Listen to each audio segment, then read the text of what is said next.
Those of this station or its sponsors.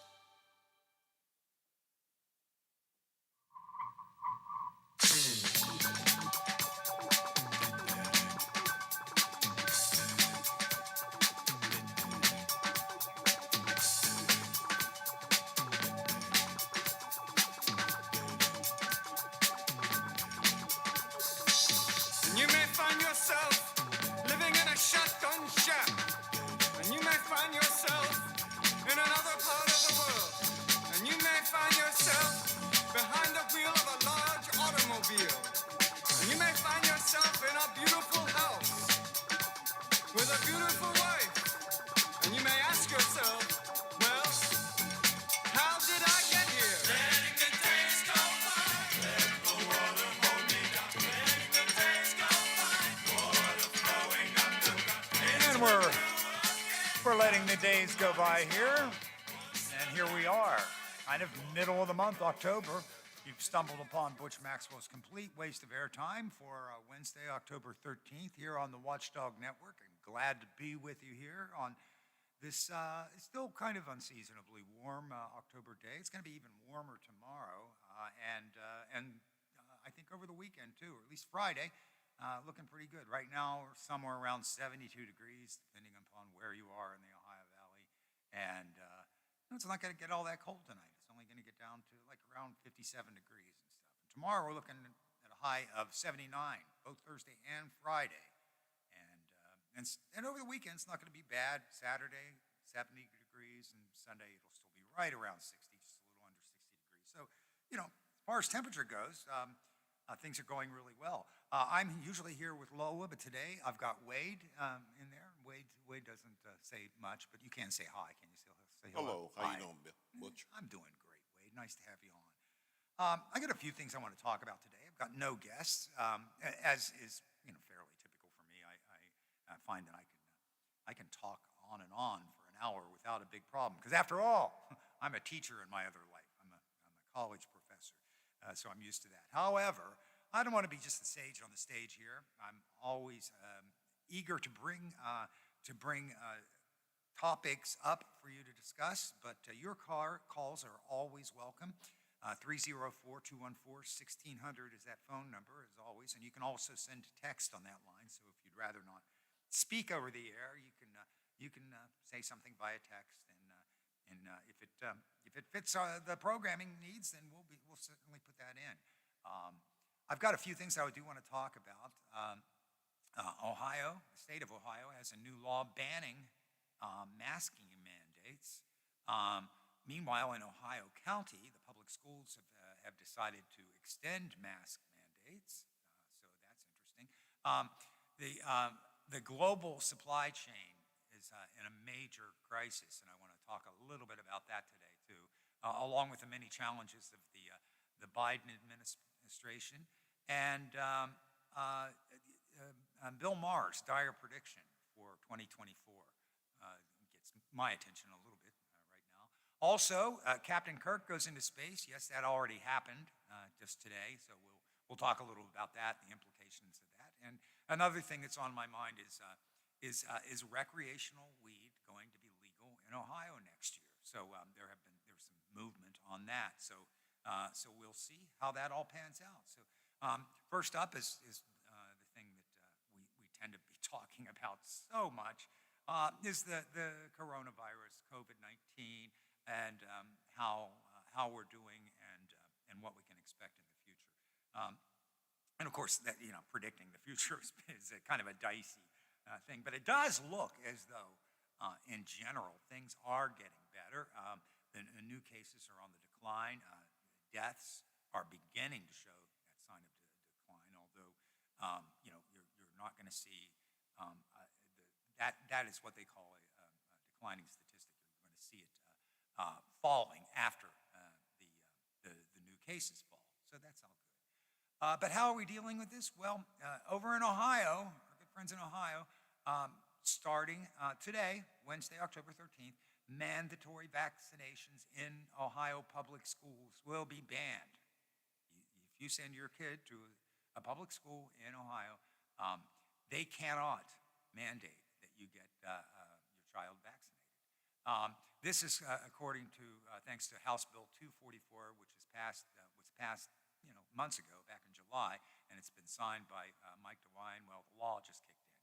HB 244 says the public schools, along with colleges, cannot require anyone to get a vaccine that has not been fully approved by the Food and Drug Administration.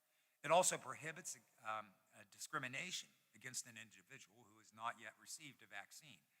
Currently, the only COVID-19 vaccine that has received full FDA approval for those 16 and older is the Pfizer vaccine. For those under the age of 16, Pfizer is still under emergency use authorization. Butch, Yes. I heard on the radio this morning that the anti-vaxxers are not only against COVID, they're against any vaccine. So all these diseases that we've cured over the years may have a comeback. Oh, sure. Let's bring back polio. Let's bring back measles and whooping cough and tetanus and all that. That's insane. Sure, rabies, whatever. That's crazy stuff, Wade. That's just crazy. This bill, according to this bill, the ban won't apply to hospitals that are owned or operated by state institutions of higher education.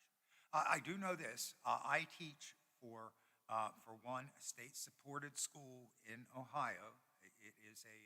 It's a college, and they do require masks there. So this isn't speaking about masks, though. This is talking about vaccinations. And no, they have not told me that I have to be vaccinated. However, to their credit, they are offering an incentive for people to get vaccinations, and this is for anybody.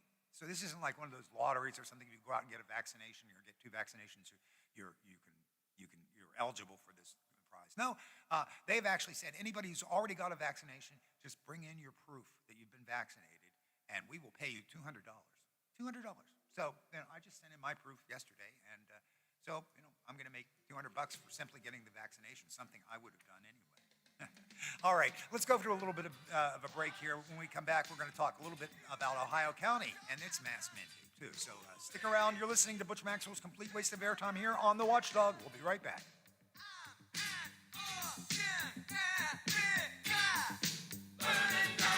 This is Hoppy Kercheval. Join me weekdays at 10 o'clock right after the Watchdog Morning Show with Howard Monroe for Talkline. I have guests, conversations, texts, phone calls on all the big stories affecting us in West Virginia. So tune in weekdays right here on FM 98.1 and FM 97.7, The Watchdog.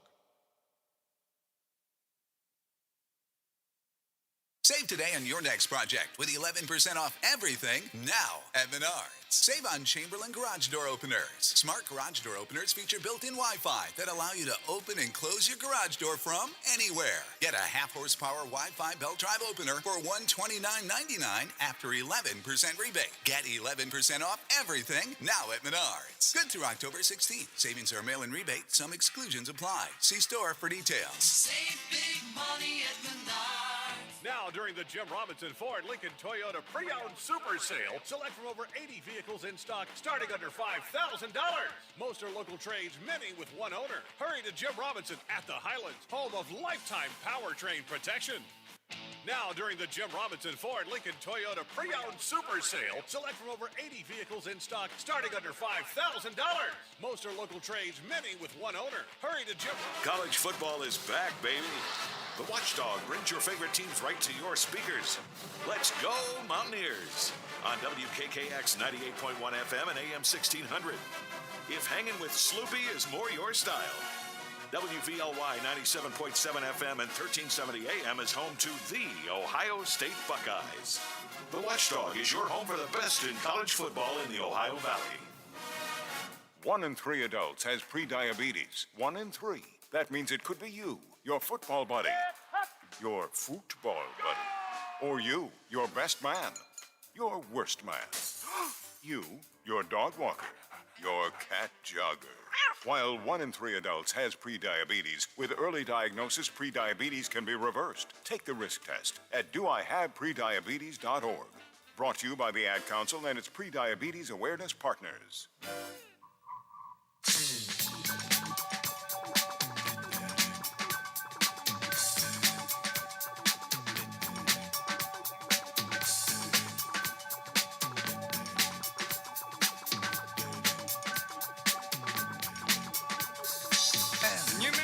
we're back here.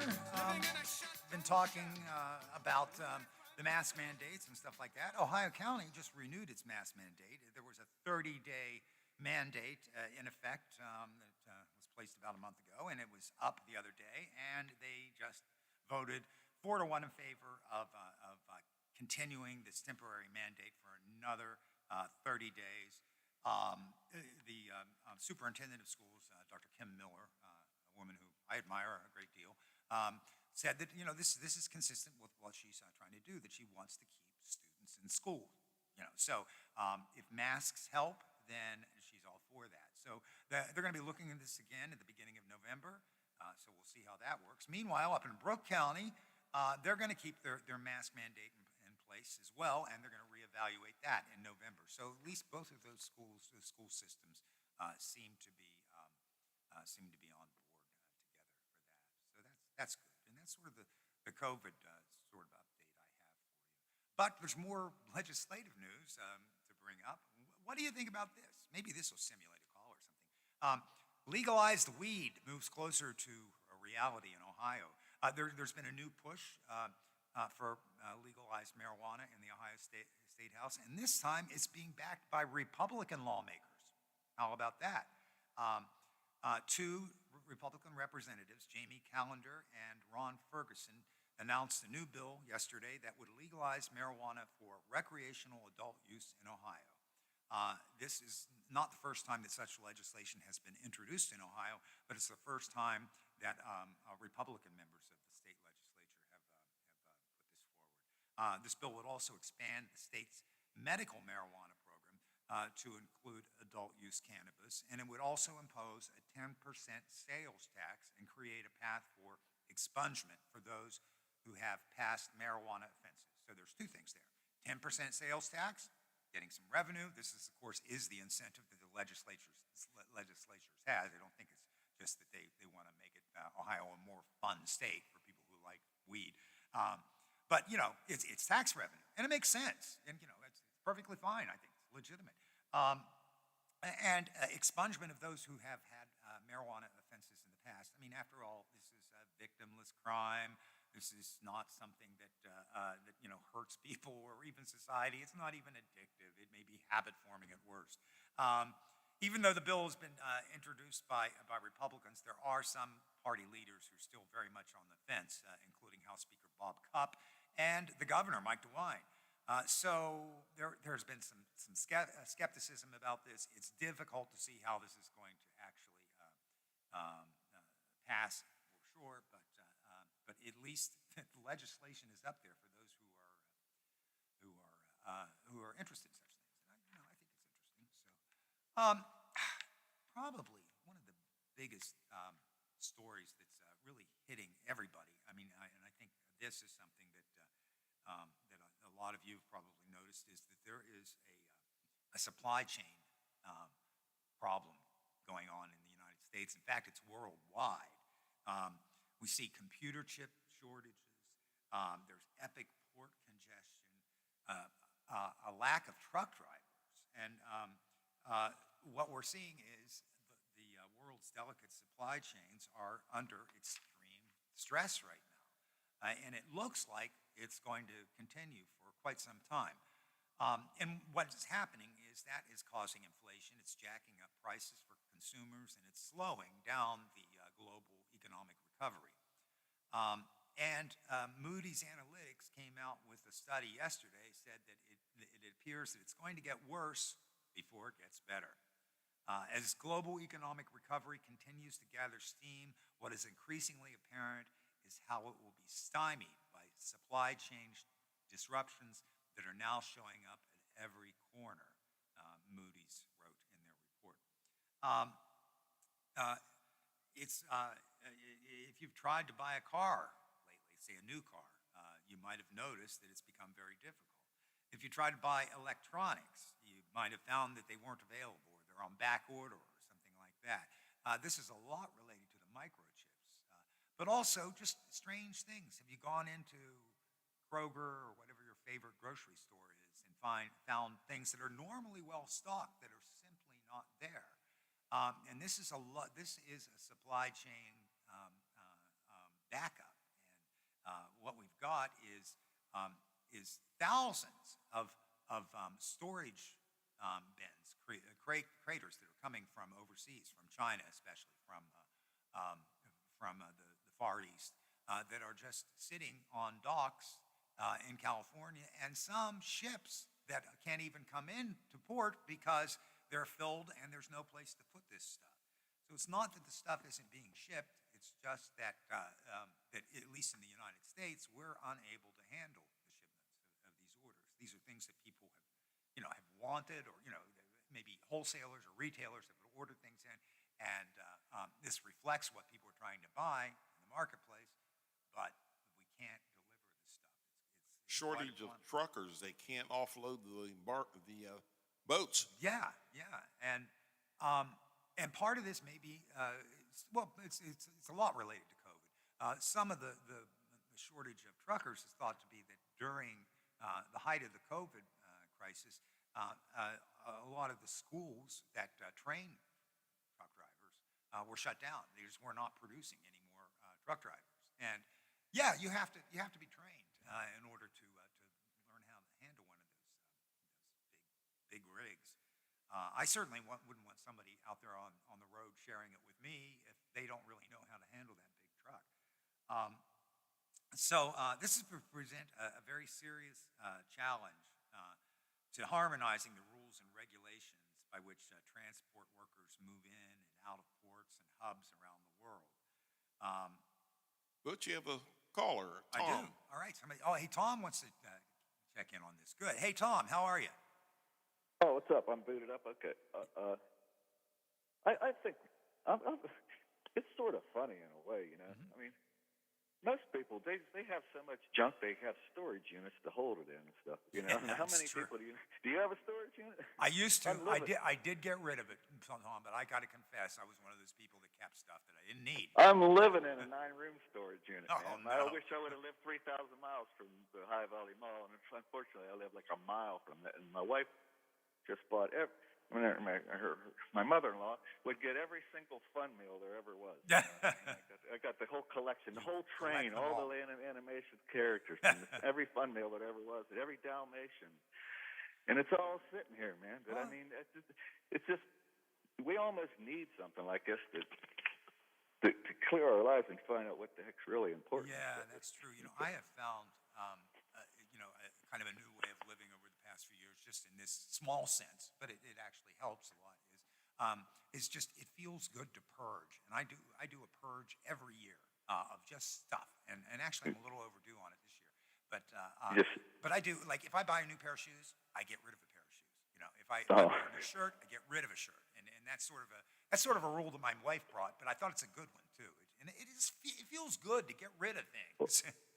I actually wear things out. In fact, I'd wear one boot out, and I'd have 2 pairs of boots, hopefully one of each, and they were different pairs. And I mean, I was doing construction, and who really gave a crap? And Right. somebody look at you, they go, "You're wearing 2 different pairs of boots?" I said, "Yeah, and loving it." You know what I mean? But that's right. But I actually wore the old ones. I don't know, but this whole microchip thing, I think it's an invented problem. I don't think that I think somebody did this on purpose.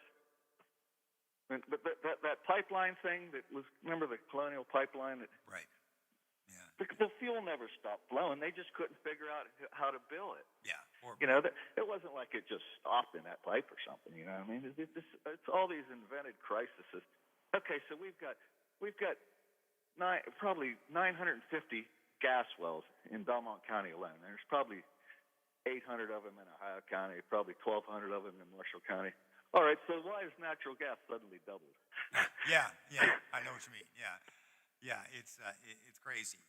And I think I don't know that this is manufactured. I'm not sure I can totally because I tend to be skeptical about conspiracy theories. But which crisis? Which crisis? The microchip one. I'm not. But I don't know. You could be right, Tom. I'm just not sure. I haven't seen. But I mean, somebody told him, hey, just put the brakes on the microchips like 18 months ago. You know what I mean? It didn't just happen. Yeah.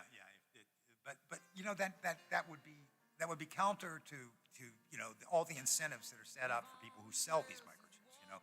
What if I make my living by selling them? Why would I want to hoard them?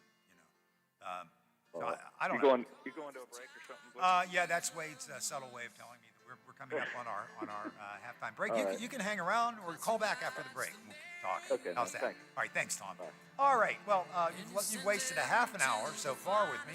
Why not stick around for the next half hour? You're listening to Butch Maxwell's Complete Waste of Airtime right here on the Watchdog Network. We'll be right back after a news break. It makes a lot to say. Mountaineer coach Neil Brown talks about reflection during his weekly press conference. Hi, everybody. I'm Tony Caridi. That story coming up on today's Mountaineer Report, brought to us by Kroger, the official grocer of WVU Athletics. At Kroger, fresh groceries are our thing. So we do freshness checks on the items in your delivery order at every step of their journey from our farms to our stores. And pick and pack every blue, raz, and strawberry in your free pickup order with the utmost care. Because we believe in treating your food the same way we'd want ours to be treated. It's the golden rule, only for fresh fruit and stuff. Order now using the mobile app. We're fresh every day, so shop anyway. Kroger, fresh for everyone. Free pickup on orders of $35 or more. Restrictions may apply. 42 million Americans struggle with hunger, yet 35% of the food in this country is wasted. Those aren't just numbers, they're our neighbors, your daughter's friend from school, the family of 4 next door. The Kroger Company's Zero Hunger, Zero Waste Foundation is committed to making fresh food accessible to all by ensuring it never goes to waste.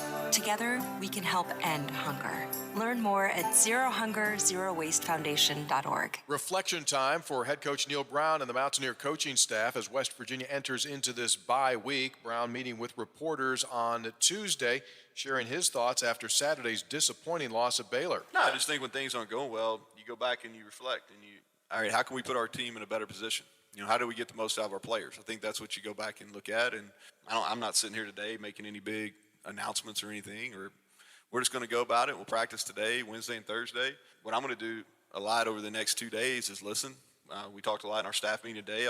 I'll meet with each of our coaches like I do on every bye week. I'll meet with probably about a third of our football team over the next day and a half and get some thoughts and do a lot of listening, and then have a plan moving forward on Thursday about how we're going to attack not only TCU but really the next 6 games. Specifically, what's up with West Virginia's offensive line? That's the hardest position to get right, and it takes time. And you don't want to hear that. Nobody wants to hear that. But the truth is, it takes time. And we have not performed well enough on the right side. I think Zach Frazier is playing winning football, maybe at an all-conference level. I think James Gamitter is playing really good football. He had one poor protection against Texas Tech, but other than that, playing football at a high level. But everybody else, we got to play better. We got to play better. Some of it's a technique issue. Some of it is from a schematic standpoint. We got to do a better job taking care of them, which is on me. And we're repeating some of the same mistakes. What we're playing is what we got. Those are the people that are ready. Jaquay Hubbard's shown some improvement. He may be a guy that's potentially ready to play. But other than that, the guys that are out there, those are the best we got, and we got to get them better. Mountaineer coach Neil Brown. That's today's Mountaineer Report, brought to us by Kroger, the official grocer of WVU Athletics. I'm Tony Caridi on the Mountaineer Sports Network from Learfield. AutomotiveMap.com presents the Sports Flash, powered by the Score on the Watchdog. I'm John Thayer. In the Major League Baseball playoffs yesterday, the Atlanta Braves defeated the Milwaukee Brewers 5-4. The Braves win the series 3-1 and advance to the NLCS for